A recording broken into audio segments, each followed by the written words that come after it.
হ্যাঁ, তো all the Barca fans, তোমাদেরকে আজকে এটাই বলার আমার যে আমরা একটা নতুন স্ট্রাইকারের খোঁজেতে মার্কেটে উঠে পড়ে লেগেছি। তো আমরা জানি লেভানডস্কির বয়স 38 প্রায়। তো এখন আর পারবে না, আর সময় এসে গেছে যে লেভানডস্কিকে আমাদের লেট গো করতে হবে। তো ফেরান টোরেসকে আমরা ছাড়ার প্ল্যানে নেই আপাতত। আর কারণ কি, কারণ আমাদের যদি আমরা একটা বড় স্ট্রাইকার আনিও, আমাদের একটা ব্যাকআপ স্ট্রাইকার রাখতে হবে। আর আমাদের কাছে ব্যাকআপ স্ট্রাইকের পজিশনে কেউ নেই। আমরা শুধু অল্টারনেট করে রাফিনিয়াকে খেলাতে পারি, আর কখনো কখনো ফলস নাইন করে ড্যানি অলমোকে, বাট ওই দুটো কখনোই প্রেফারেবল চয়েস হতে পারে না। তো সেই জন্য আমরা কী করছি, মানে আমাদের প্ল্যান যেটা বার্সেলোনা এই মুহূর্তে, আমরা চাইছিলাম একটা ভালো স্ট্রাইকার আনতে। ঠিক আছে, দেখো, to be honest, Erling Haaland is not possible. ঠিক আছে, আমাদের র্যাডারে কারা ছিল? ভিক্টর অসিমেন, ঠিক আছে, ওদিকে ভ্লাওভিচ ছিল জুভেন্টাসে, আরও টুকটাক কিছু কিছু স্ট্রাইকার ছিল, বাট তেমন পোটেনশিয়াল ডিল আমি কোথাও দেখতে পাইনি। সব থেকে যেটা মানে হওয়ার চান্সেস হাই দেখছিলাম সেটা হচ্ছে ভিক্টর অসিমেন। বাট ভিক্টর অসিমেনকে গ্যালাটাসারাই অত ইজিলি ছাড়বে না, কারণ ওর কন্ট্রাক্ট প্রায় মনে হয় 2028-29 অব্দি লম্বা আছে। তো ছাড়বে না অ্যাট এনি কস্ট, মানে এনি কস্ট বলো না, অনেক কস্ট ছাড়া ছাড়বে না। তো ভিক্টর অসিমেন একটা ভায়াবল অপশন হচ্ছে না। যদিও Victor Osimhen Kane, any striker in this world would love to come to Barca. তো এই মুহূর্তে যেটা হচ্ছে, লেভানডস্কি তো বেরোচ্ছেই, লেভানডস্কি থাকছে না। ঠিক আছে, তো ফেরান টোরেস একা আমরা বিশ্বাস করতে পারি না। দো ফেরান টোরেসের এবারে রেকর্ড ইজ ভেরি নাইস, মানে বলতে পারো ফেরান Torres is 1 goal down of Kylian Mbappe, যেটা নন পেনাল্টিতে। কিলিয়ান মানে লা লিগার কথা বলছি। কিলিয়ান এমবাপে অনেক ভালো পারফরমেন্স করেছে এতে, চ্যাম্পিয়ন্স লিগেতে, বা পেনাল্টিতে গোল পেয়েছে, বাট ফেরান টোরেস জাস্ট ওর নিচে আছে যদি আমরা নন পেনাল্টি গোলস বলি লা লিগাতে। তো খারাপ তো সিজন ফেরান টোরেস এরও যায়নি, ভালোই গেছে, বাট এত বেশি চান্সেস মিস করেছে, আমরা ওকে ভরসা করতে পারছি না। তো Barcelona came to A conclusion বলবো না প্রপারলি, বাট একটা ডিসিশন নেওয়ার প্ল্যান করছে যে ওরা জুলিয়ান আলভারেজকে নেবে না।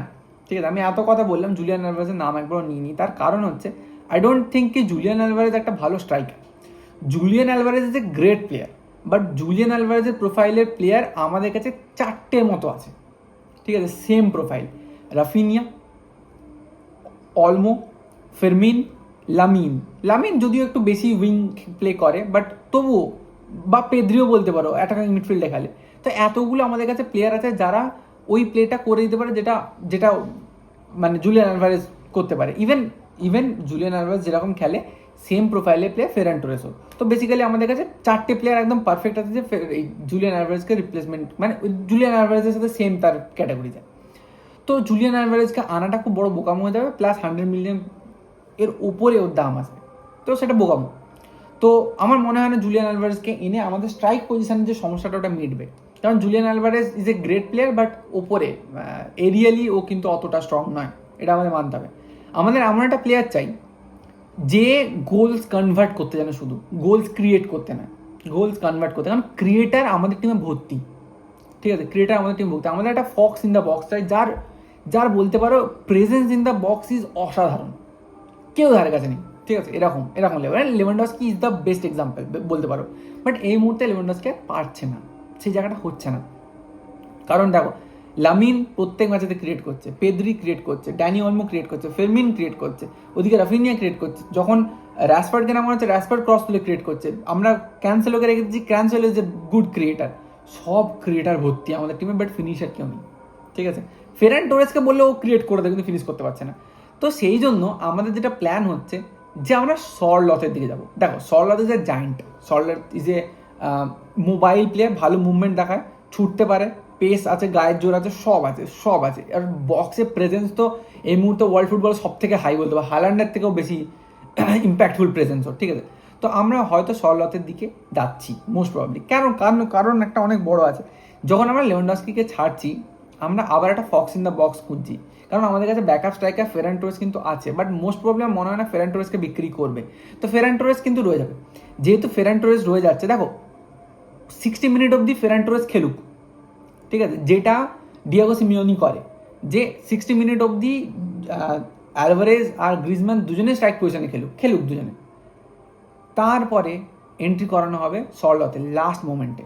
ঠিক আছে, যদিও সরলথ হারাম বল খেলে খেলে অভ্যস্ত, কিন্তু যায় আসে না, এখানে এসে অ্যাডাপ্ট করে নেবে। বার্সেলোনা তো সবাই অ্যাডাপ্ট করে নেবে। ঠিক আছে, গ্রিজম্যানের কথাটা আলাদা ছিল, বাদ দাও। তো তো সরলথকে যদি ওই জায়গাটায় খেলানো হয়, আমার মনে হয় খুব ভালো হবে, কারণ শর্লট দেখো লাস্ট 30 মিনিট কি 20 মিনিটসের মধ্যে একটা কি দুটো গোল কনভার্ট করে দেওয়া ওর জন্য খুব ইজি, কারণ ওর বক্স প্রেজেন্স মারাত্মক।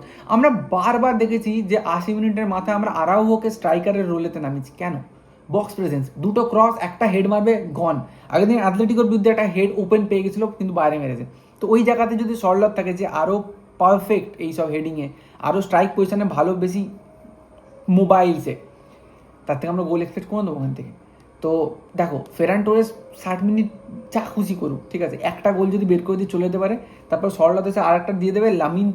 লামিন আর রাফিনিয়া তো অন ফর্মে আছেই, এদের জন্য কিন্তু আমাদের কোনো চিন্তাই নেই। তো যদি এই জায়গাটা ক্রিয়েট করা যেতে পারে না, আমরা অনেক স্বস্তির লাইফে থাকবো। মানে এই মুহূর্তে সব থেকে ভায়াবল অপশান আমি বলবো ভিচের থেকে সরলত বেটার অপশান, কারণ সরলতের লা লিগ এক্সপিরিয়েন্স তো আছেই, চ্যাম্পিয়ন্স লিগ এক্সপিরিয়েন্স হচ্ছে এত সুন্দর, মানে সেমিফাইনাল খেলবে, কোয়ার্টার ফাইনাল বার্সাকে হারালো, এরপরে যদি যেতে ফাইনালও খেলবে, জিততে পারে। আর্সেনাল তো আমার মনে হয় না আর্সেনাল অ্যাথলেটিকোকে হারাতে পারে, আর্সেনালের গোল স্কোরিং ফর্ম খুব খারাপ, ঠিক আছে। তো দেখা যাক কী হয়, সেটা পরের কথা, পরে আসছি। তো এই হচ্ছে ব্যাপার, Sorloth might be the most viable option আমাদের জন্য। তো দেখা যাক, আমার মনে হয় কিনলে ভালোই হবে। তো এটাই বলার ছিল, কেমন লাগলো বলো, তোমাদের মতামত জানিয়ে যাও। যাচ্ছি, বাই, পরে ভিডিও দেখাচ্ছি।